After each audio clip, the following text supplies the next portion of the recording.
Welcome viewers.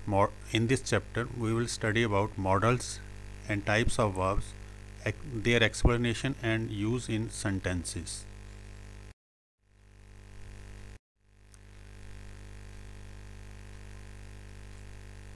Uses of modals. A sentence generally comprises of subject, verb and object. A verb is a word showing some action or deed in the sentence. The child drinks milk. In this sentence, drinks shows an action. It is a verb. Types of verbs: transitive verbs and intransitive verbs. Transitive verb is a word that denotes an action which passes on from the subject to an object. In other words, a transitive verb governs the object. In the above sentence, drinks is a transitive verb. The word drink conveys an action between the child and the milk. Intransitive verb is a word that denotes an action which does not pass on to an object. The child weeps. In the above sentence, the word weeps denotes action but it does not pass on to any object. So there is no object in the sentence. A sentence with an intransitive verb has no object. Come, go, laugh, sleep are similar words. These are intransitive verbs according to their use in a particular sentence. There are words which are used in the sentence to help to form this tense or the mood of the principal verb. These are called auxiliary or helping verbs or modals. Main features of modals are: these are used in the sentence to express a request, permission, willingness, possibility, ability or power to act. These are used along with the main verb. These are not used alone.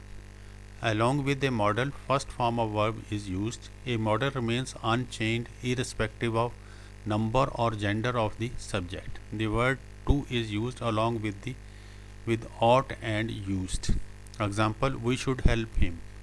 He may not come today. In these sentences, should and may are helping verbs.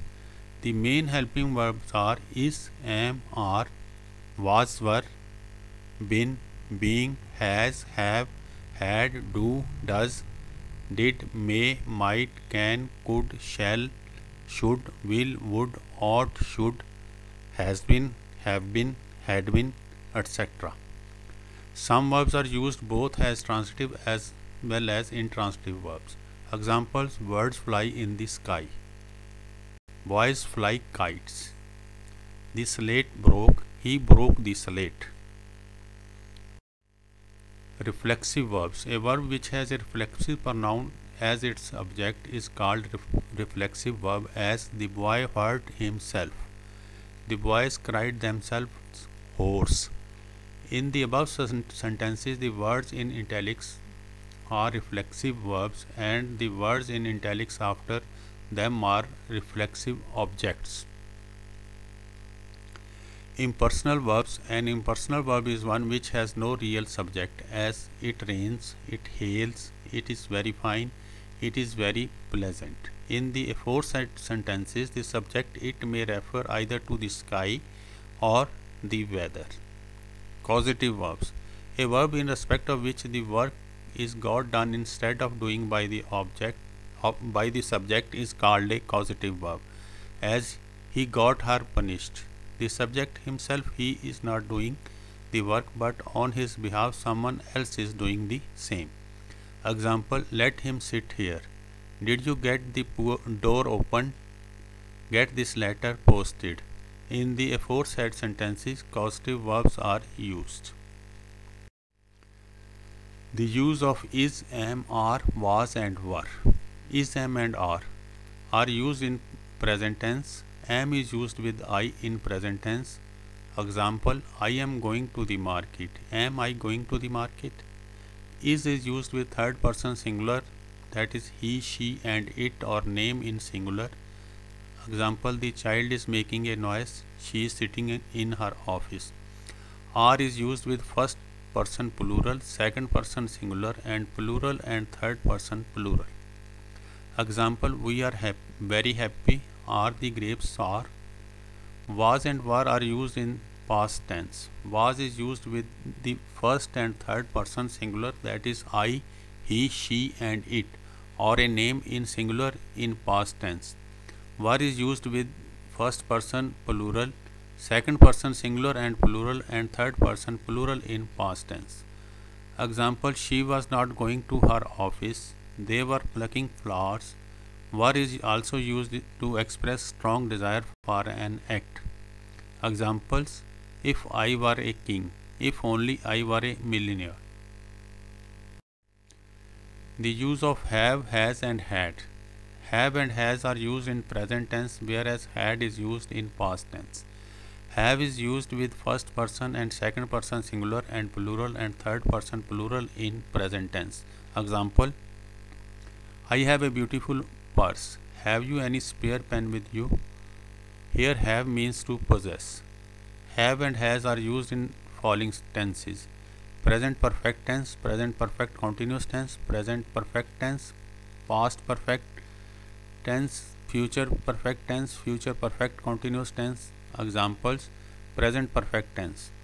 He has paid all his dues. Have you taken up your medicine?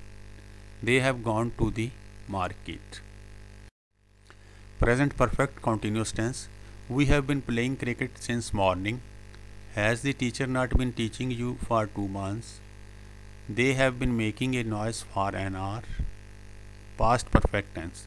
I had never been to Delhi. We had paid our respects to them.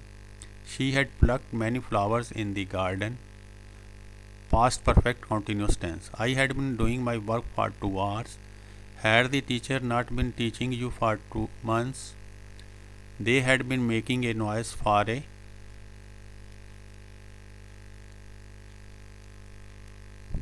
an hour. Future perfect tense. I shall have not made this mistake. We shall have done our work by then. You will have not missed them. Will they have gone to such an extent? Future perfect continuous tense.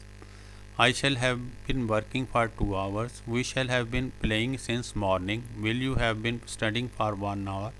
Have you they been making toys for 2 days?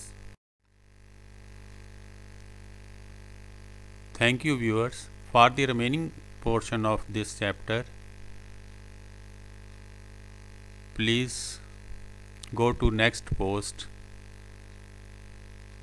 my next slide on the same topic, part 2. Thank you, viewers.